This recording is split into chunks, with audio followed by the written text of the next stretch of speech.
There's a specific kind of person who starts the day sharp. Decisions come easily. You know what you're doing. Everything flows. By lunchtime, things slow down a little. The choices feel slightly heavier. You notice it, but you push through. By 3 p.m., someone asks you something completely trivial. What do you want for dinner? Which version of a document you prefer? Whether to reply now or later. And you feel this almost physical resistance, like your brain has hit a wall. You find yourself staring at the question, unable to answer, slightly irritated that anyone is even asking, so you default. Whatever you think. I don't mind. Not because you don't have a preference, but because forming a preference feels like too much right now.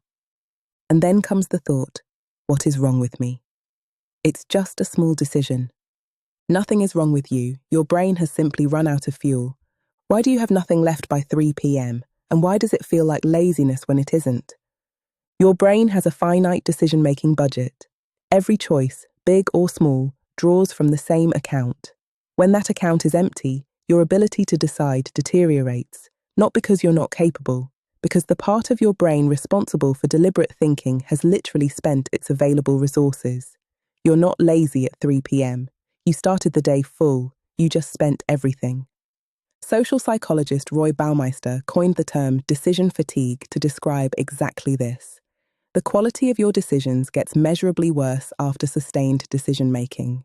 Not because you've stopped caring, but because the cognitive resource that powers deliberate thinking has been depleted. Think of your decision-making capacity like a phone battery. You start the day at 100%. Every decision costs a charge. Some drain faster. Complex choices, emotionally loaded ones, decisions with uncertain outcomes. But even the tiny ones cost something. What to wear, which email to answer first, whether to take that call or let it go, how to phrase that message. When we're depleted, our brains do one of two things. They start making impulsive choices, whatever feels easiest in the moment, even if it isn't right. Or they start avoiding decisions entirely, defaulting to the status quo, saying whatever, not choosing at all. Sound familiar? And here's where it gets personal. In my experience, decision fatigue doesn't hit everyone equally. It hits hardest on the people who are the most conscientious, the ones who take decisions seriously, the ones who put more importance on getting things right. Psychologist Barry Schwartz identified two types of decision makers: maximizers, people who search for the absolute best option every time, and satisficers, people who look for something that's good enough and move on. Here's what the research found. Maximizers are more likely to experience depression, regret, and lower life satisfaction even if they make the best choices. Satisficers report higher happiness, higher self-esteem, and more satisfaction with their choices. One study even found that maximizers secured jobs with 20% higher starting salaries, but felt less satisfied with those jobs than the satisficers did. If you're an overthinker who treats every small decision like a final exam, you're draining your battery on choices that genuinely don't need the full boardroom. The part of your brain responsible for deliberate decision-making is the prefrontal cortex. Think of it as the boardroom, where weighing options, anticipating consequences, and making the call happens.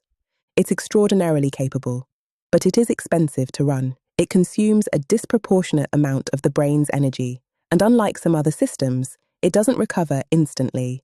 It needs rest, fuel, and time. When it runs low, your brain shifts into a lower energy, more reactive mode. Less deliberate, less nuanced, more likely to default, avoid, or snap. That thing at 3 p.m. where you can't decide what to eat, that's not laziness. That's your prefrontal cortex telling you it's done for the day. This isn't a character flaw. It's a highly practiced brain doing exactly what it's designed to do. I will talk you through different resets. Stay with me through to the third reset. That's the one I come back to most with the people I work with.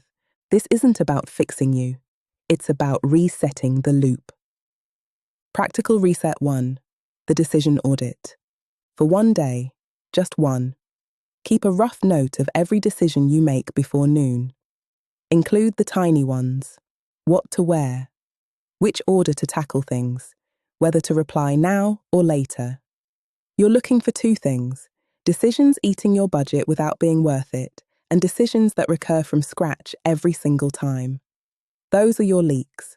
Once you can see them, you can seal them. Practical Reset 2. Pre-decision rules. This is the most effective thing you can do to prevent decision fatigue before it starts. Make certain decisions once in advance, so you never make them again. Decide on Sunday what you're wearing and eating that week. Pre-decide which emails you answer immediately and which you batch. Pre-decide what done looks like for recurring tasks, so you're not re-evaluating your own standard every time. The goal isn't rigidity, it's stopping your prefrontal cortex from treating every low-stakes recurring choice as if it's happening for the first time. Practical Reset 3. The good enough threshold. This is my favorite tool for overthinkers.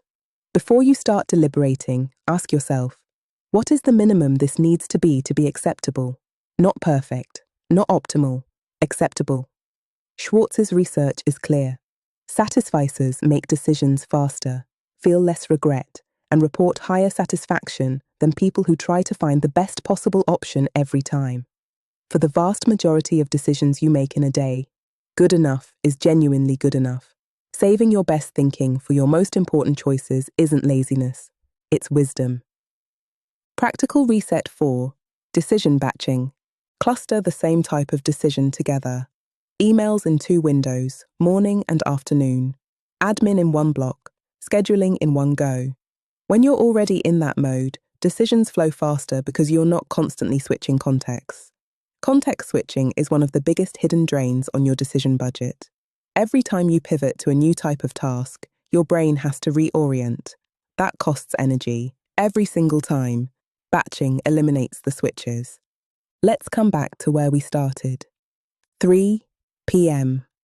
The question you couldn't answer. The fridge you stared at. The decision that felt impossible for no obvious reason. That moment isn't a character flaw. It's the end of a very long day of spending a finite resource, one that most people don't even know has a limit. The goal isn't infinite decision capacity. That's not how brains work. The goal is to spend what you have wisely. Protect the budget for what actually matters. And stop losing it to things that don't deserve it. You decide. You now understand why your brain depletes. Here's the part most people don't connect. When cognitive depletion sets in, most high-achieving people don't rest. They make a list. They plan. They organize. They do more. And on the surface, that looks like being on top of things. But in the next video, I'm going to show you what's actually driving that impulse and why it's not productivity at all. Once you see it, you'll recognize it every time. If this felt like something you needed to hear, the next one will too. Subscribe so it finds you. I'll see you there.